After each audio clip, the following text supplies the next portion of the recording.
ታዋቂው ዘፋኝ ክሪስ ብራውን አሁንም እስር ቤት ውስጥ ነው የሚገኘው። ያው ይሄ ቪዲዮ እስከተቀረጸበት እዚህ ሰዓት ድረስ ማለት ነው። ኤንድ ቢ ሲንገር ተብሎ የሚታወቀው ክሪስ ብራውን እጅግ በጣም ታዋቂ ከሆኑ ዘፋኞች መካከል አንደኛው ነው። ግን አሁን እስር ቤት ውስጥ ነው የሚገኘው።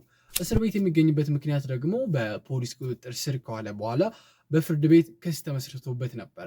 ይህ ክስ ምንድነው? በለንደን ውስጥ በሚገኝ አንድ የናይት ክለብ ውስጥ ባደረገው የቦትል ጥቃት ነው። ማለትም በብርጭቆ ባደረገው ጥቃት ምክንያት ማለት ነው።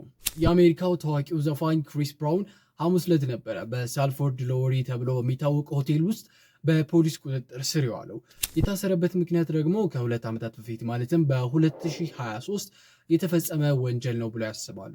በዚህ ደግሞ የተፈጠረው ወንጀል እዛው ለንደን ውስጥ በሚገኝ አንድ ቴፕ ክለብ ተብሎ በሚታወቅ ናይት ክለብ ውስጥ የተፈጠረ ክሪስ ብራውን አድርጎታል የሚሉት ወንጀል ነው። የ36 ዓመቱ ክሪስ ብራውን አንድ አቢዲያው ተብሎ የሚታወቅን የሚውዚክ ፕሮዲውሰርን ቦትል በመጠቀም በአካሉ ላይ እጅግ በጣም ትልቅ ጉዳት አድርሶበታል የሚል ነው የቀረበበት ክስ። ታዋቂው ዘፋኝ ክሪስ ብራውን በለንደን ማንቸስተር ከተማ የተገኘበት ምክንያት በዩኬ በጁልና በጁላይ ጉብኝት ለማድረግ ነበረ አቅዶ ወደ ዩናይትድ ኪንግደም አቅንቶ የነበረው። ብራውን ወደ አውሮፓ በሚመጣ ጊዜ እጅግ በጣም ብዙ እቅዶች ነበሩት። ከነዛ መካከል በጁል 8 በአምስተርዳም የሚካሄድ አንድ ትልቅ ኮንሰርት ነበረው። ከዛ በተጨማሪ ደግሞ በጀርመን እና በዛው በዩኬ ደግሞ እጅግ በጣም ብዙ የኮንሰርት ድግሶች ነበሩ። ክሪስ ብራውን ክሱን በሚከታተልበት ፍርድ ቤት ውጪ እጅግ በጣም የእሱ አድናቂዎች የሆኑ ሰዎች ቦታውን ሞልቶት ነበረ።